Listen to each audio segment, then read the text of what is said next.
Hey lovelies, welcome back and unboxing time. I just got a swap deck parcel thing, so I'm going to open this and show you what I got. I usually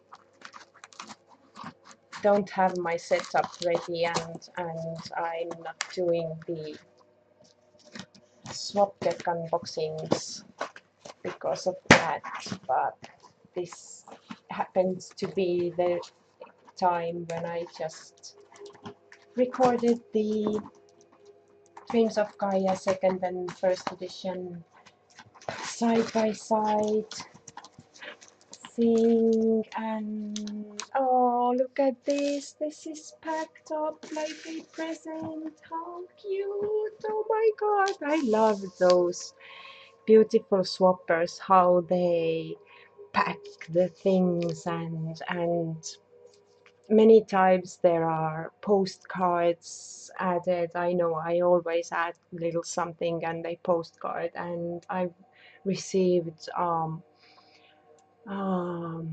gemstones as a gift with them, and also a bracelet one time, and my friend sent me feathers, and I have been finding incense and something I can't even, candles and everything fun in the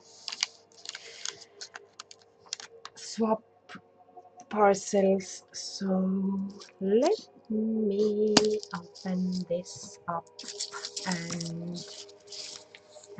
let, I already know what's in there, but you don't, so let's all get excited. This came from Switzerland. How I take the, and it's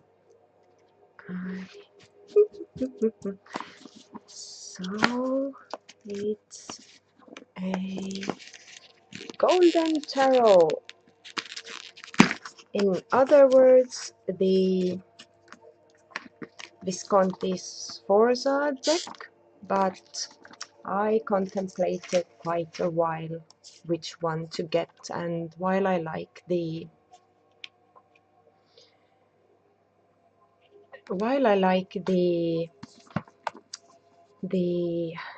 Lo Scarabeo one a lot, I think the Golden Tarot is larger, and while I really don't like large decks, this historical ones for me have to be larger, and I like the overall look of this deck much more. There's a cloth which I can see, you can see it's blue, but it's purple-ish actually, but it's really small, it's tiny compared to how big are the cards and the boxes. Really, this is nice. So the book that comes with it is illustrated and has this in it about every card. Let's see if it has Rider-Waite explanations or it's not. So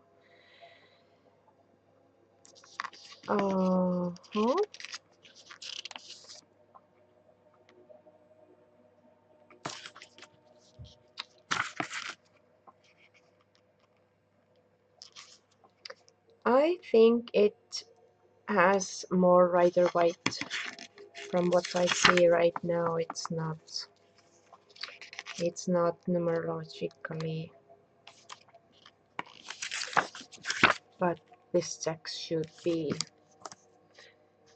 be based on numerology or something else, because the Rider White came so much later, and it's, oh my god, how big are those? Look at my hand. Let me grab a, just a sec, I'll be back. Let me grab a deck of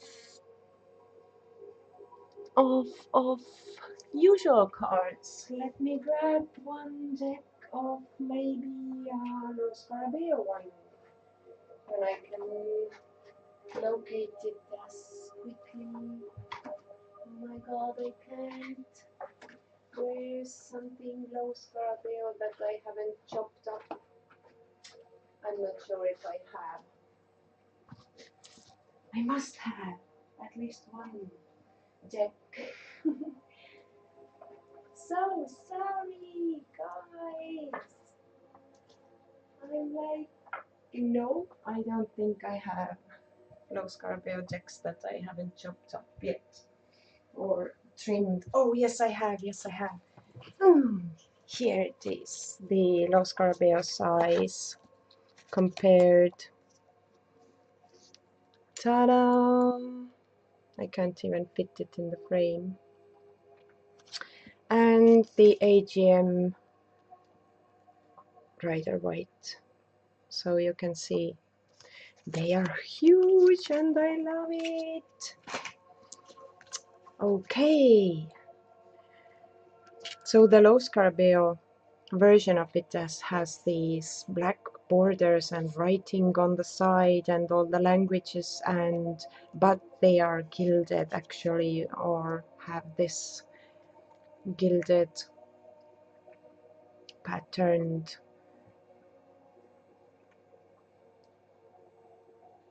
backdrops, but I like these a lot. They look really classy and old, and let's just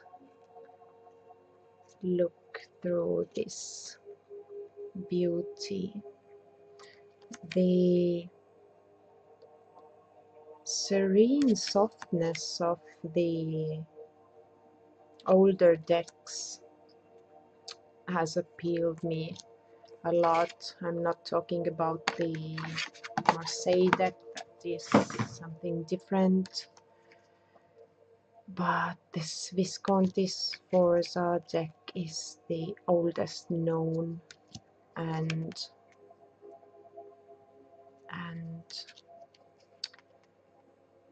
that has, I'm losing words. What is it? It's not lost. Only few cards are lost. The Devil and the Tower, I think, were the only cards that every artist tries to redraw then. But oh my god, how much I love those.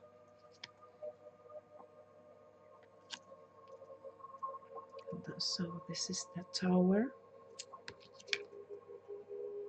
And I love it that they don't have any writings on them.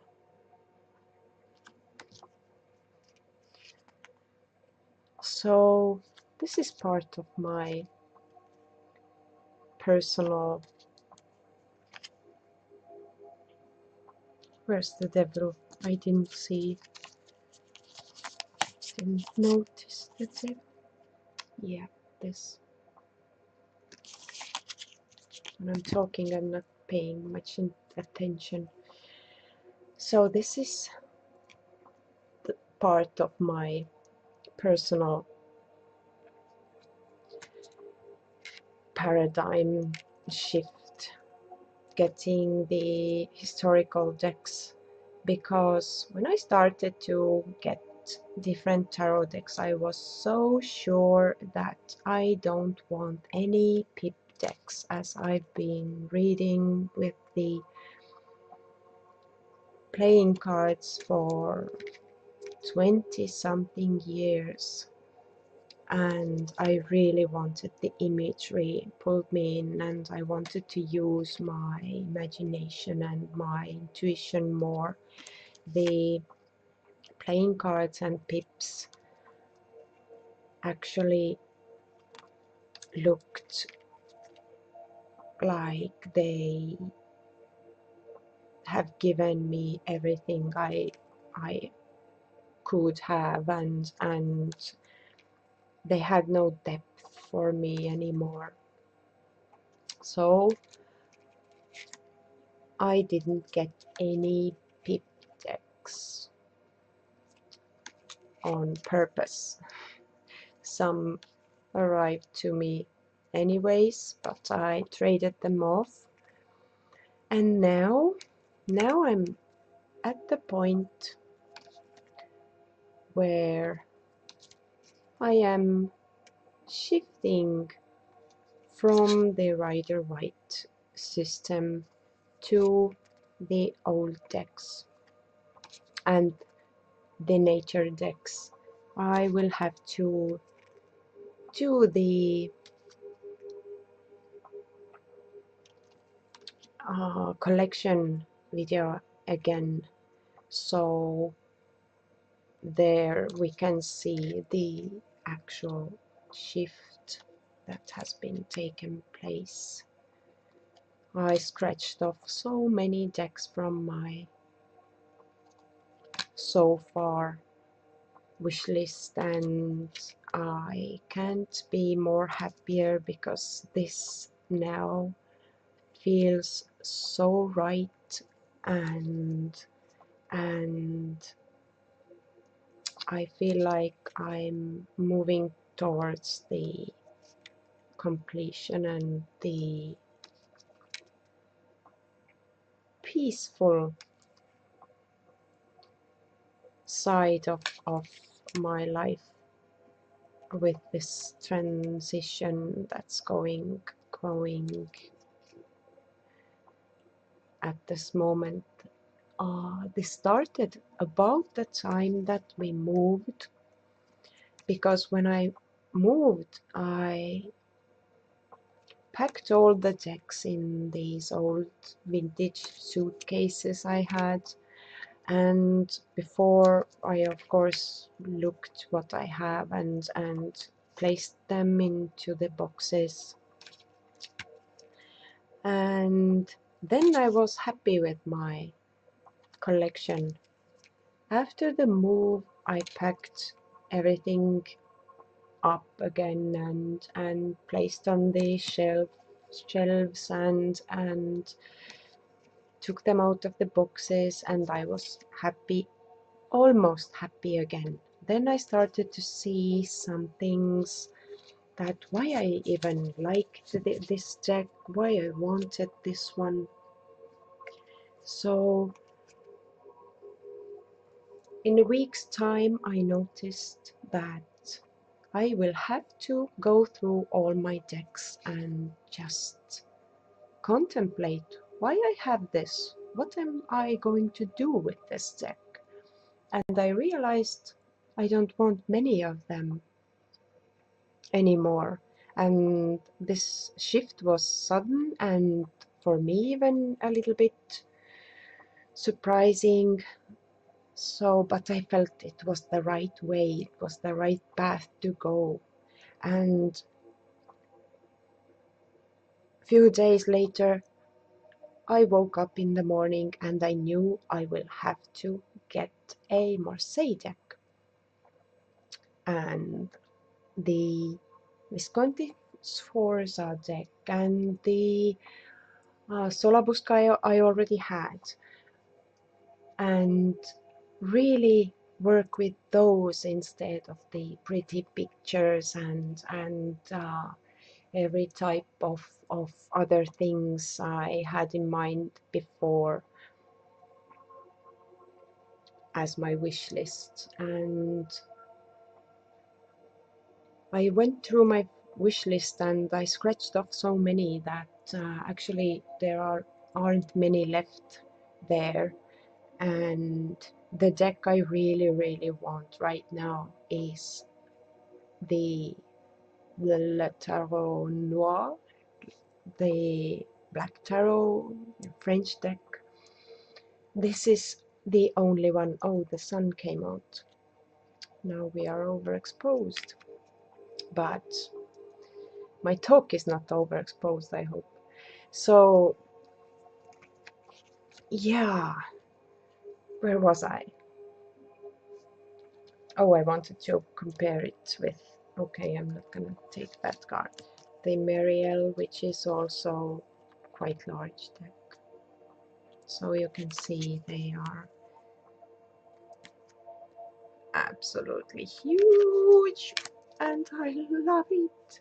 I can take those to the craft fairs and the medieval fairs and read with those instead of Rider White, because these are much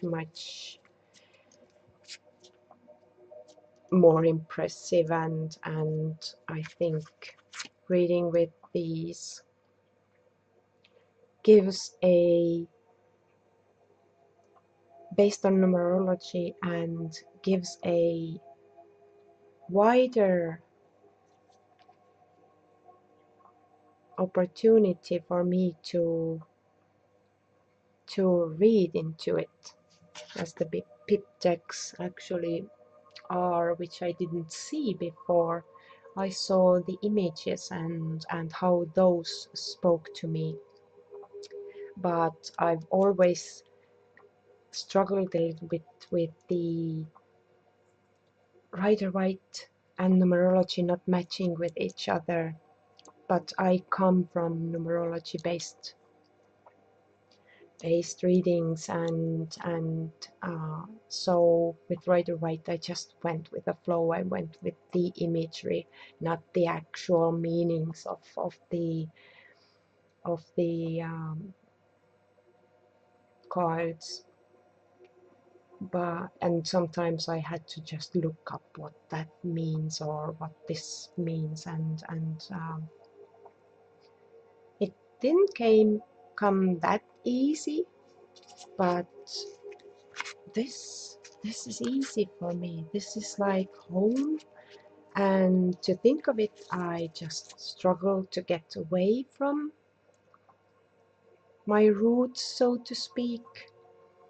But in the year's time,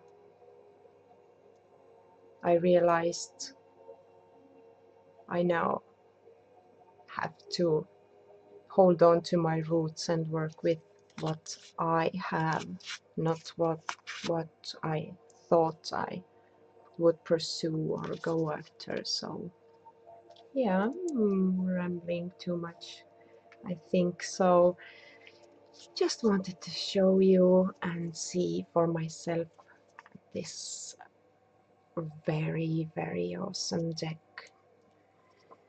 Few decks so far have made me feel like this, and this is one of them. The others were the Alchemical Tarot 4th edition and the Tarot of the She. Those decks just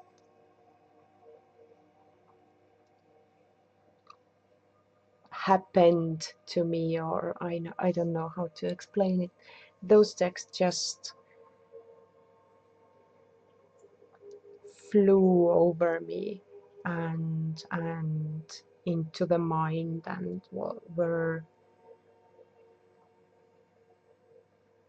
better than on the images or videos. This deck also, I didn't expect it. I expected it to be awesome, but I didn't expect it to be this epic, because it is epic. It is absolutely mind-blowing, the history and the everything behind it, and it was so much before any of the Rider-Waite systems came along, and the meanings of these decks are completely different and based on the actual life and the times that were actually the darkest times. You can imagine the rich people having it all, and then the poverty on the other side of the fence was immense, and the times were really tough actually, and this deck has created on the time like this, and was meant to be a entertainment deck of playing cards, but I have used playing cards, poker cards, to tell me where to go and how to deal with some things. So playing cards came along later, the poker decks came along a lot later, and yeah, I'm talking and I don't even know what I'm thinking and talking right now. I'm just talking. Okay, this is it. This is the Golden Tarot, the one that I decided to get as my Visconti-Sforza deck, and I can't be more happy. This is just beautiful. Thank you for watching. Thank you for bearing with me. If you're still here, then you deserve an award of some kind, because I think I lost myself right in the middle of this, and just blabbered away. So sorry for that, and if you're still here, my respect to you, and thank you for watching. Bye.